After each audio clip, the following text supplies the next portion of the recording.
Welcome to Smack Talk. As always, there's a link down below in the description box for you to check this out if you want to see some of the actual footage that went down. Vignette promo started off with Santos Escobar on Rey Mysterio, and I really like these. I find for the most part, no matter who the vignette promo is about, I tend to find them believable and almost in the light of like a Hollywood movie trailer kind of thing. So I really do enjoy these. And I do find that his character, Santos Escobar, has been elevated since he's gone heel. It's just, I don't know, I'm really digging the whole thing. So it started off with Rey Mysterio versus Santos Escobar one-on-one, no company from either. Although Santos Escobar did defeat Rey Mysterio due to outside interference from none other than Dirty Dom Dom from a distraction. So in the beginning, there was also a move that he botched, Rey Mysterio, that is by jumping on the second rope, kind of like to do something similar to a Cody Cutter. I have to hand it to Santos Escobar, who very, very quickly reacted and grabbed and protected Rey Mysterio's head. Because again, just a simple little slip, you land the wrong way, a way you're not expecting to land, and it could be very troublesome for you. So I really appreciated that. Kudos to Santos for that. Always looking out for one another. Rey Mysterio still performs some great moves. Very athletic. Don't forget, this guy's going to be 50 years old. He's like 7 years older than Randy Orton. He's you know, literally the epitome of a middle-aged man. But this guy is moving around like Wade Barrett said, like he's 25. So he's doing really good. So I was very happy with that. Now, backstage, Bayley thanked Naomi for last week for helping her out. But then Bianca says, you know what? You had everything you had coming to you, which is true. Bayley's well aware of that. And then Bianca basically said to Naomi, you know, you need to stay away from Bayley because this is going to get you in some hot water. Austin Theory and Grayson Waller, they faced the Good Brothers, the OC, with Mishin that came out, which I appreciate, because I really do enjoy this faction, and I really miss AJ Styles being in it. I think that they're incredibly good. Like, they're not just average for a tag team. They are well above average. They've been winning tag titles all over the world. They are just so good. But as you could see from this screenshot, this is how Austin Theory and Grayson Waller won, and they're going to make themselves to go up higher for the tag team title tournament qualifying match, with Grayson Waller holding down Austin Theory's legs and securing the pin, a naughty pin. Before we get to this here, Braun Breaker had a little hype promo going on in the back, and it's pretty wild. 23 miles an hour bouncing back and forth between the ropes. That's just something else. Like, I mean, he's more than just the son of Rick Steiner. He's more than just the nephew of Scott Steiner, Big Papa Pump. Like this, you know what I mean? It's like Charlotte Flair. She's not just Ric Flair's daughter. She's somebody who has proven herself to be worthy in the ring. Randy Orton, Cowboy Bob Orton, right? Randy's a third-generation superstar. Arguably, he superseded his family in the world of professional wrestling. So when I see Braun, it's more than just some dude that's like jacked up a little bit and can move around, do a couple of moves. He's just I gotta blink less. He's gotta scream less. I'm just being picky. And really, this guy, I truly feel like can actually be a huge, huge superstar in the future. Io Sky versus Naomi, though Io wasn't seen at first because she was too busy backstage attacking Bayley. The match was good, but the ending was stupid again because there was distraction from outside, and I get it, it's a heel move. Great, I don't care. How often does Gunther do it? Right? He's got too much pride for the in-ring being sacred. Very rare that they do that, Imperium. Now, sometimes they'll do it after the match, but not during the match anyhow. Once again, that happened, and basically, that was it. No, then it's not it. I knew I was missing something. I'm trying to focus more on looking at the camera. You people. Bianca came out to Naomi's aid, although that didn't last long as she ended up getting overwhelmed. Everybody was screaming for Bayley to come out, but she had been poison misted, so she's still rinsing her eyes out, which explains why backstage Tiffy Time says, "Nice look" to Naomi as she's rinsing her eyes out, but then we didn't see any Tiffy Time. That was her time for 5 seconds, and then adios. Jade Cargill vignette promo, and I'm thinking to myself, I mean, it's great, but when will she finally be a weekly attraction? She's been around for months. Well, next Friday is her official appearance.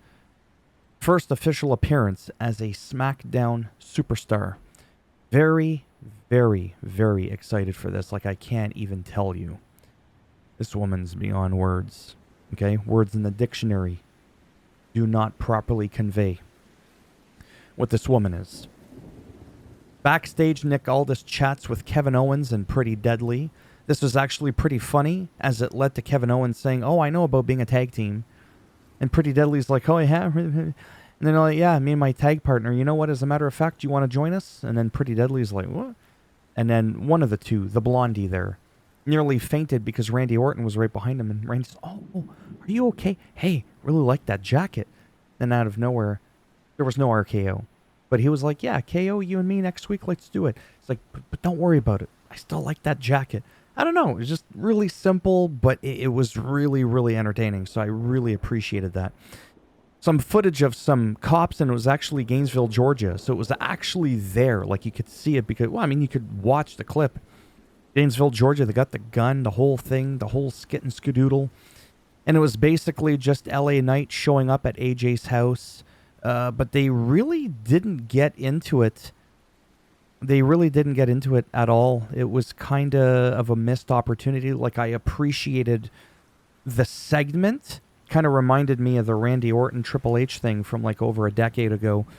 But they dropped the ball on this one. It could have been just a little wee bit more than what it was. I didn't get it overall, so I did not really like it. The Street Profits defeated Authors of Pain for the tag team title tournament qualifying match again. This was nice. Bobby Lashley came out with B-Fab, shaking hands again with the fans. No fancy suits, although their attire was pretty fancy. I actually really liked the whole white with the gold and all that. Even Bobby was sporting a different kind of a suit, though, himself. Authors of Pain lost.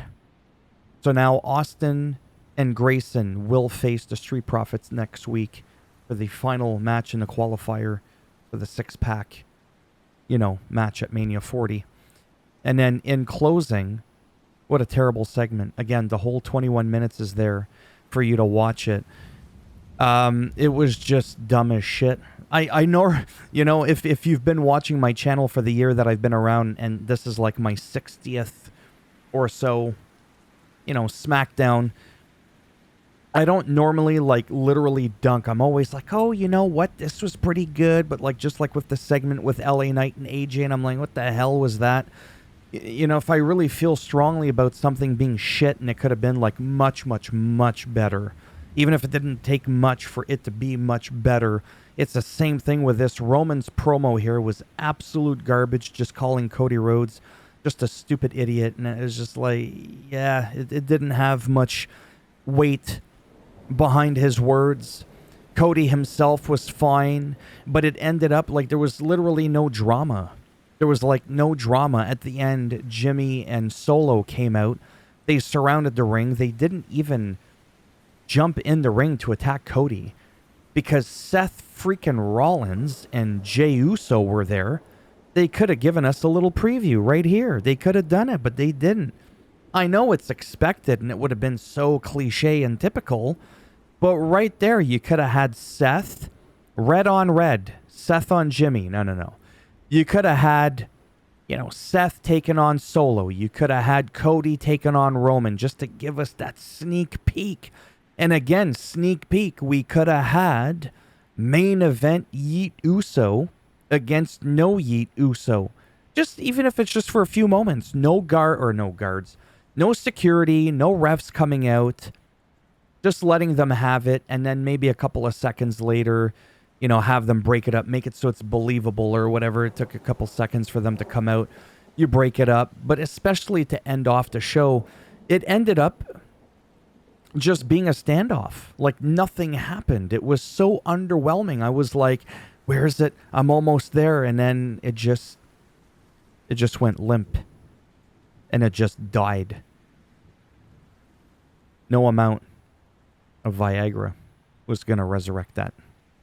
It was like dead no water. So ultimately, in the end, I enjoy watching wrestling. I enjoyed myself. Always enjoy myself. And as always, there's going to be segments that I'm like, whatever. And others that I'm like, oh, that was really cool, or that was kind of cool. Just in general, I'm always going to keep watching the product no matter what. Even if it's AEW, it doesn't matter. I've been watching wrestling, as I've said, for over 4 decades. Yeah, this ain't the 80s. This ain't the ruthless aggression era. It's not the attitude era. It's probably the snowflake era. But there's still good that comes of it. I'm enjoying Jay, Kevin Owens, Sami Zayn, Paul Heyman, Roman. Like, I am having fun overall, but I am going to critique it in some places that I feel really needs dunking on. There you have it. Thumbs up as always if you liked the video. I mean, it does greatly help support the channel. A thumbs down if you didn't like it. Now more than ever, you could see it's taped right there. It's taped right there. The Solo Sikoan spike right up your candy ass. And you're thinking to yourself, whoa, wait, you mean Solo Sikoan, Samoan spike. Right, but blend in the Sikoan with the Samoan and you get a Sikoan booty spike. Yeah, that's right, I said it. Just like New Day. That was booty. I gotta end this video before something else comes out. I mean, in terms of words now, I don't get too excited. Take care. Maybe I'll see some of you in the next one.